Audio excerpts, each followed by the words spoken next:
welcome to episode 111 of Drew's Sports Crew here on the Sunday night. Myself, Drew Skyberg, bringing you the news in the Wisconsin sports world, the sports world as well, right? We're here tonight. We have to talk about what happened, what is going on with Milwaukee Bucks, right? We're 3 games through the series. Some thought coming in the Bucks would be up 3-0. They're down 2-1 right now. So talking about what's going on there, all right, in those last 2 games, really, because we talked game one last week. But how can we improve upon what's happened so far into the next, right, 4 remaining games? Hopefully, or 3 remaining, for the Milwaukee Bucks' sake, right? Bucks in 6. But otherwise, we got to touch on that. Talk about Giannis's status, injury status for other players, right, with Miami Heat surrounding them.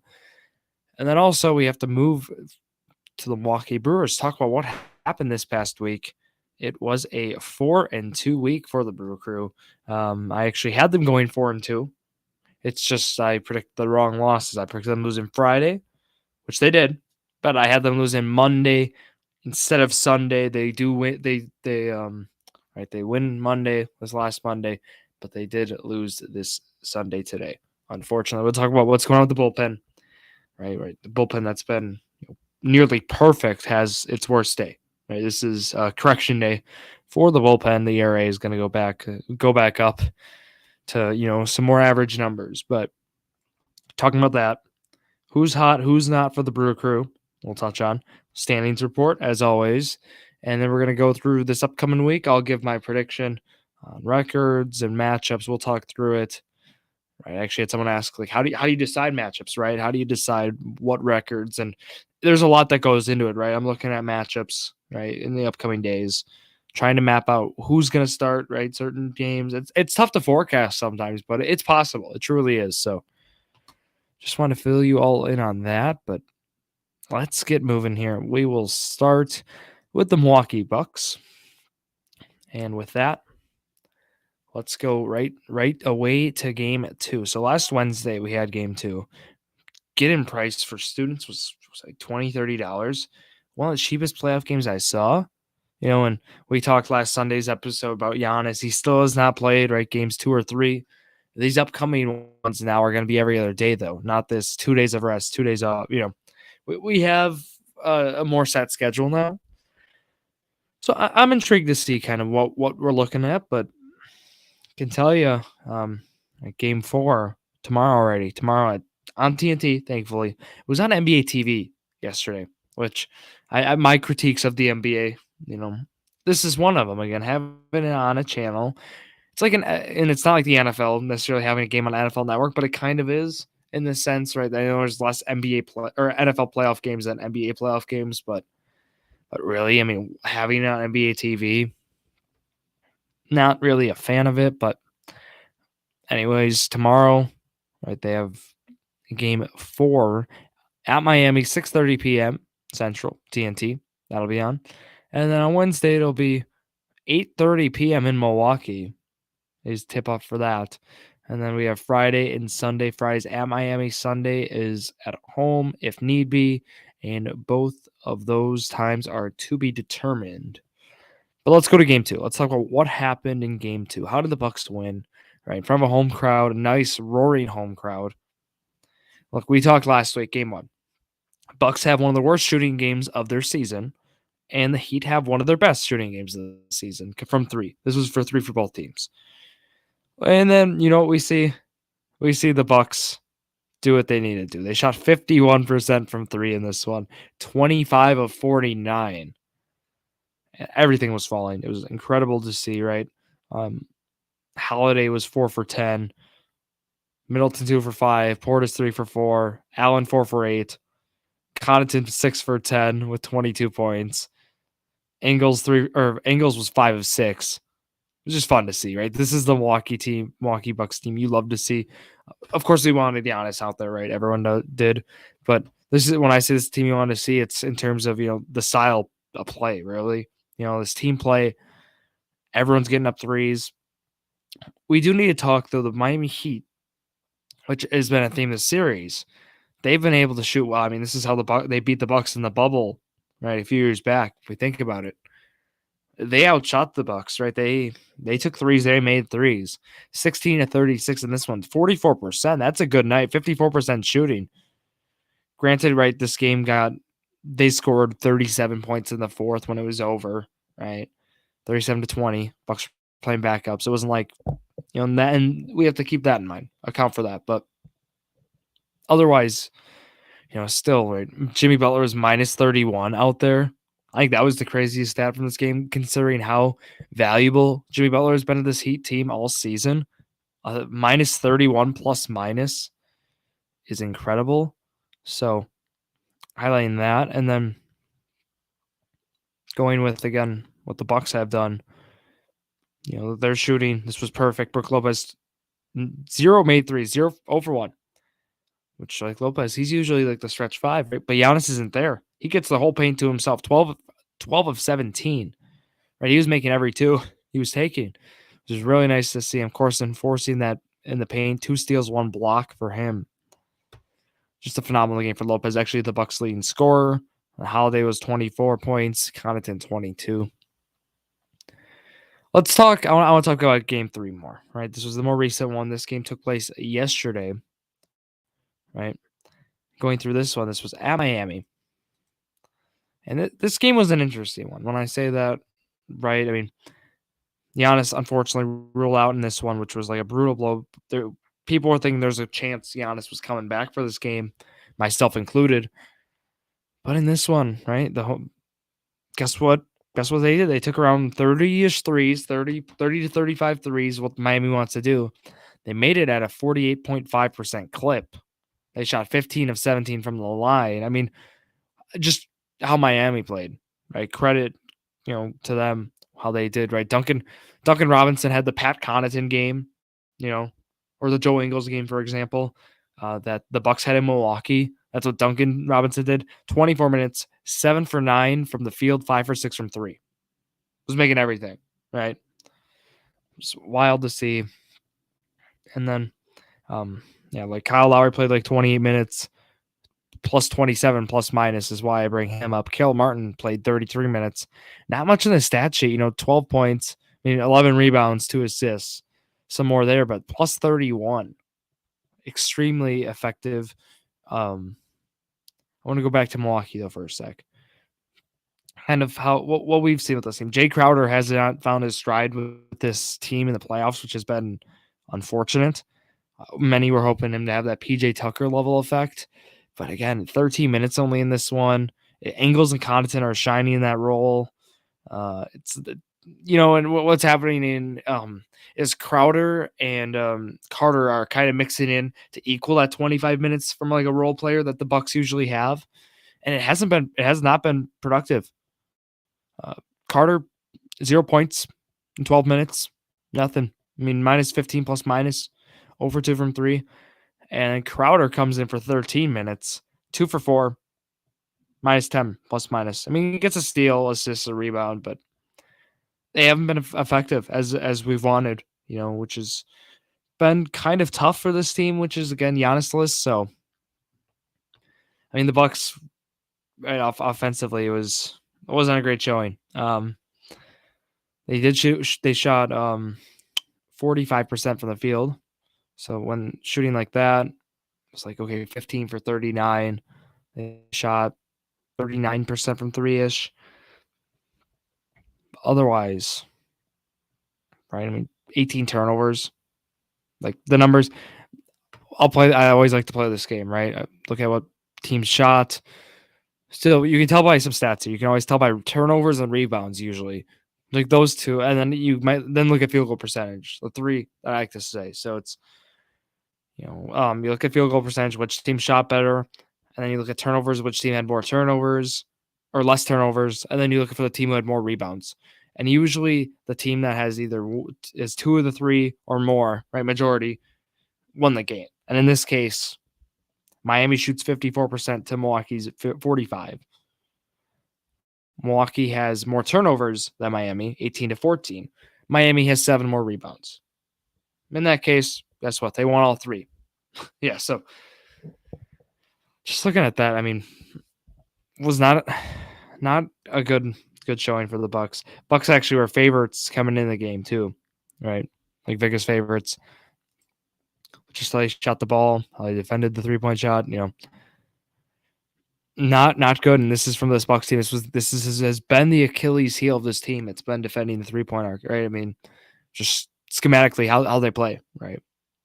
Allowing the 3-point shot to any team, right? Barring certain players, right? Like Steph Curry would be an outlier in that case, but for the most part, right? Just allowing guys to get their shots up, crashing in on the paint. It's worked it's worked, right? The Bucks have gotten a chip off it, but down 2-1 without Giannis. Oh, it's getting scary. But we do know Giannis. The report was Giannis did some individual work. He's coming back. When I say he's coming back, it's looking good. Meaning he's doing some individual work. He potentially could be back. He's trending towards playing, right? Is what I'm understanding for tomorrow. Possibly he's not playing, right? I'm not, but Bucks can't risk going down 3-1. We know that. So I think he plays tomorrow. But again, if he's not able to play, he's not able to play.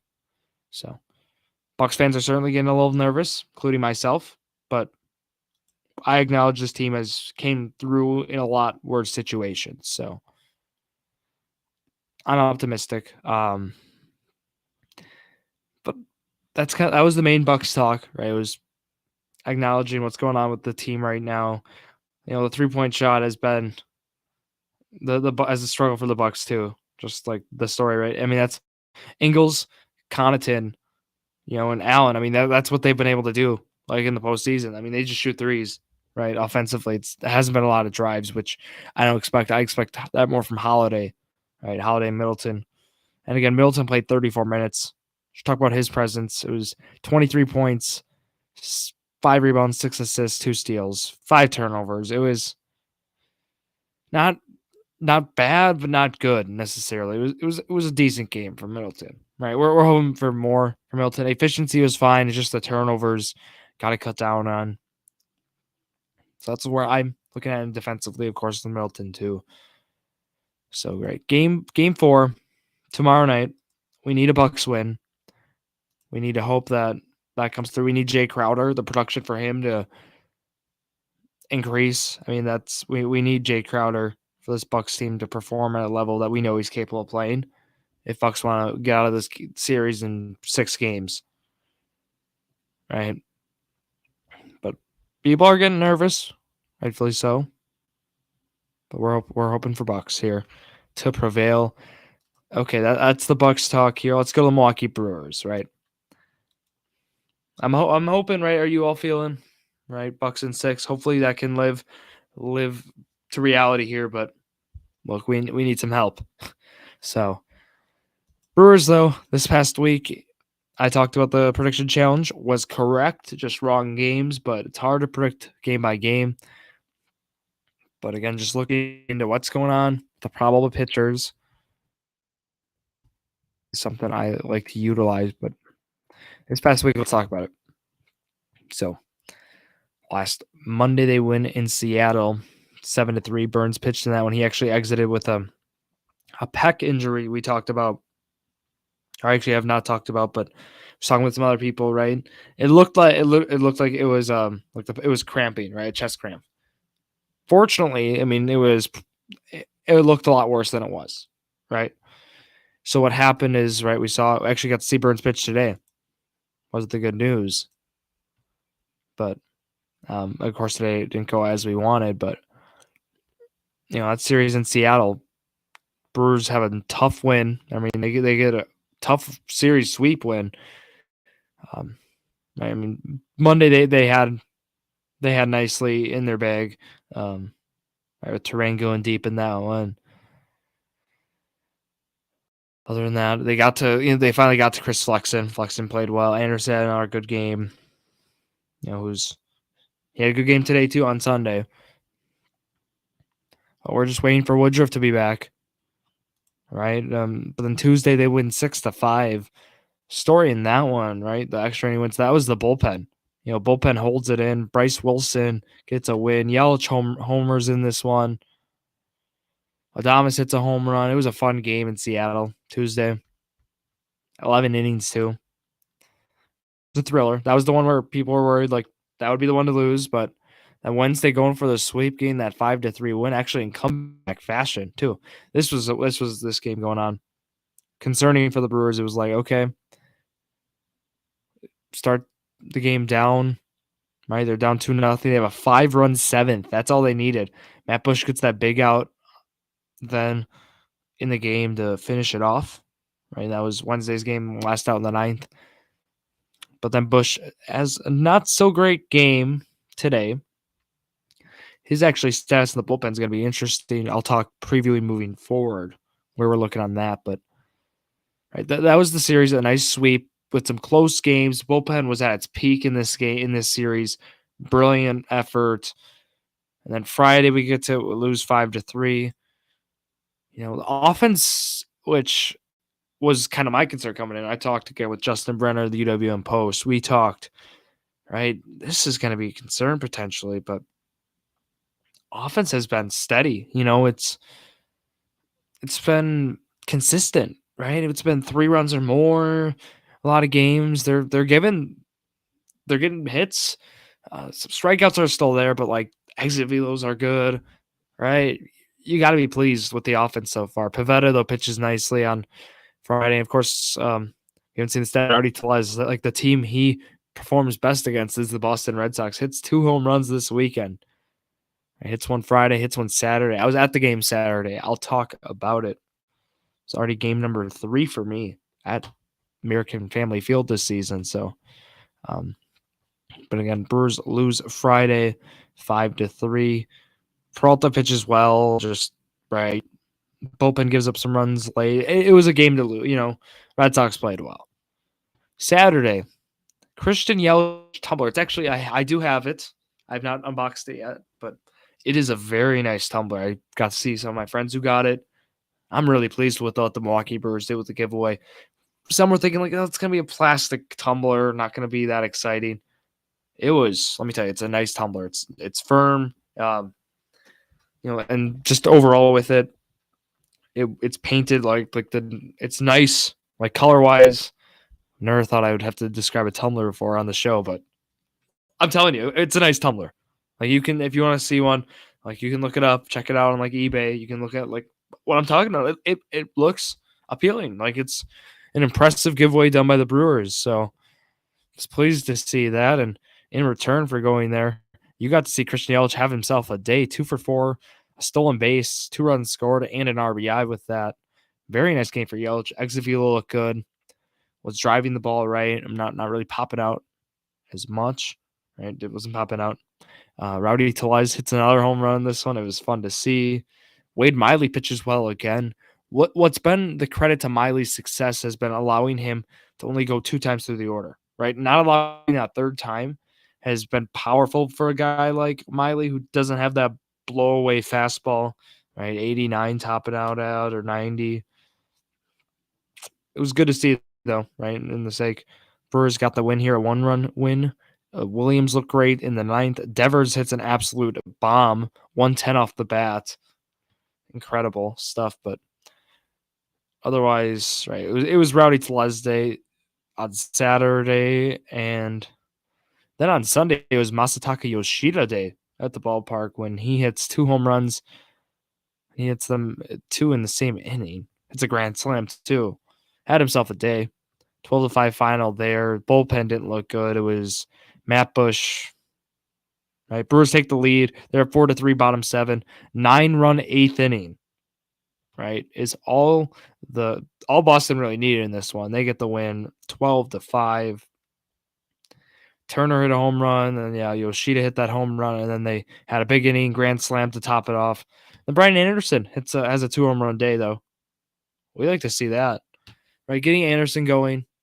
Right, he's been kind of this X factor for this offense. He's been pretty steady. You know, it's been great to see having 2 steady guys. Him and Adames are both like some of the steadiest offensive players you'll see, where their production will just be steady. Like they don't go on these like crazy cool streaks. They might have some hot streaks, but it's not going to get like really scorching hot. They're just consistent, and that's That's what this offense has thrived upon, especially this year being 15-7.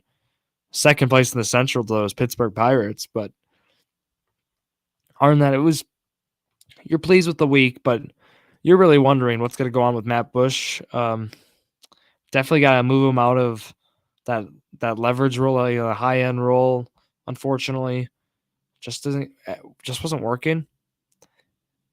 Right, his ERA is gonna, of course, ballooned after this. But just talking about moving forward with him, and then also with Javi Guerra, not a good day for him either. Both those guys probably gonna get moved out of roles. It's gonna probably stick. Milner pitches back-to-back days. Milner looked good. I mean, Strzelecki's gonna stay. Strzelecki might move to setup. I mean, we talked about him staying like a seventh inning role, but honestly, Strzelecki, how he's performed this year, ERA at 0.9. Looked great. His stuff's looked good this year. Might have to keep Strzelecki in the eighth, Williams in the ninth, and use Milner in that lefty situation when you need him. I like having Bryce Wilson, utility-wise in that bullpen, but I want him to be pitched multiple innings because that's where he thrives at. But honestly, maybe moving him in a one-inning role, and then, of course, having that as an option. But look, this team, it's an interesting spot. Colin Ray, credit him again, had another good start this past week in Seattle. Right, he's been a surprise. I mean, guys like him are the reason this Brewers team's 15-7. Right, those guys who have stepped up this year. And then batting wise, I'll give you the numbers. Contreras still has not been able to hit for power. His slug is 377 compared to the 391 OBP. He's got 4 doubles and 15 singles. So pretty standard, but strikeouts are down for him.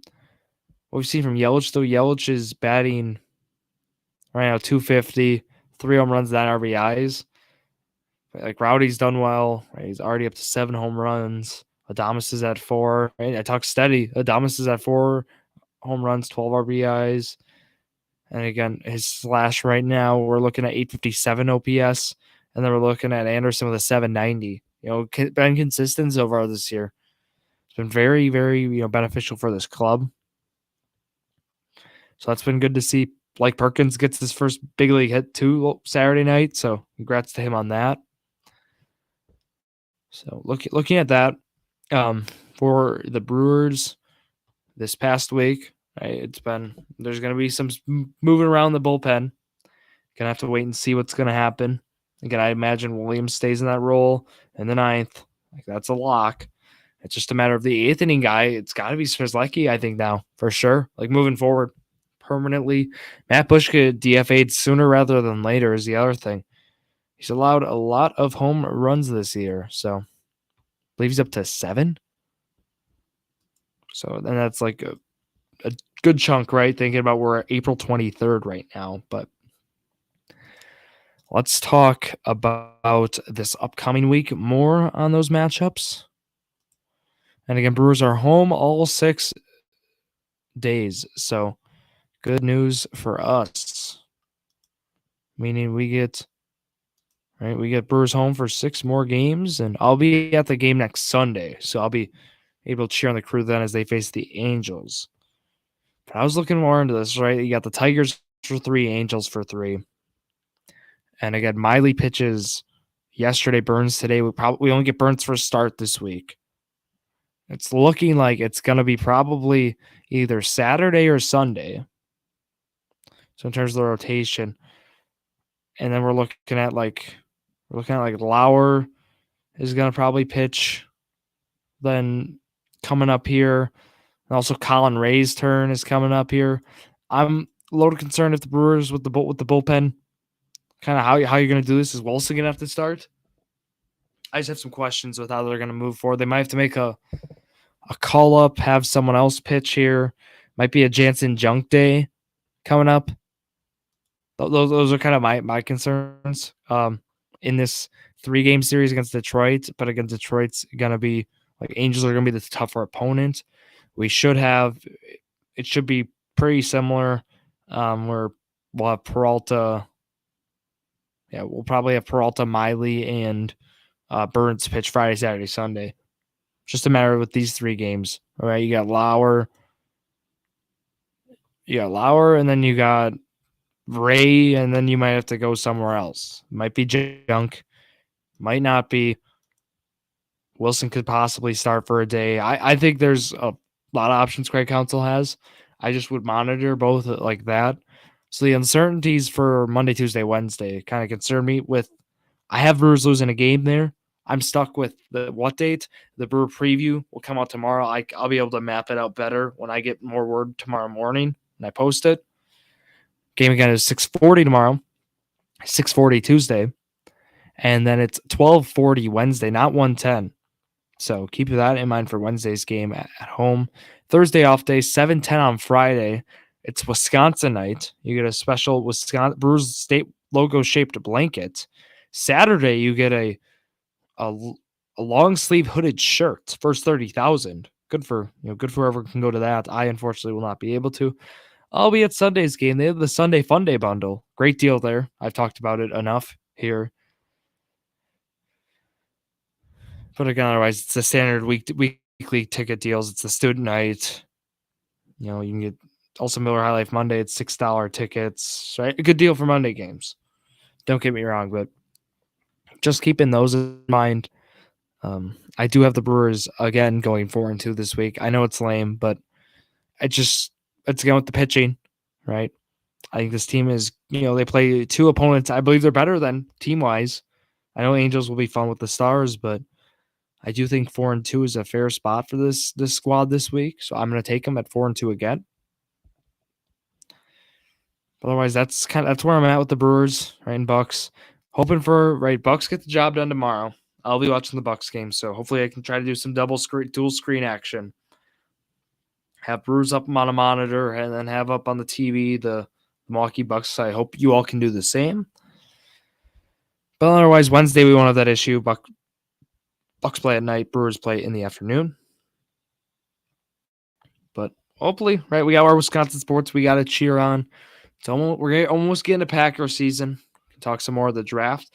Announcement-wise, though, for scheduling before I go, right, you can catch myself along with Jared Vlasky and Zach Roush Tuesday for a draft episode of Journey to a Million, right, our NFL-themed show.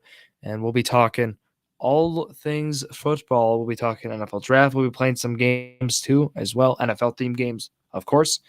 Friday morning, I will be previewing a slate for MLB, DFS, so some daily fantasy sports this Friday. And then also for the draft on Thursday night, NFL draft, be sure to join the Fantasia Drew Sports Crew Draft Challenge on there. Top 12 picks you predict. You can win their native fan token. So check that out. That link down below to sign up, and then you can find the challenge right away.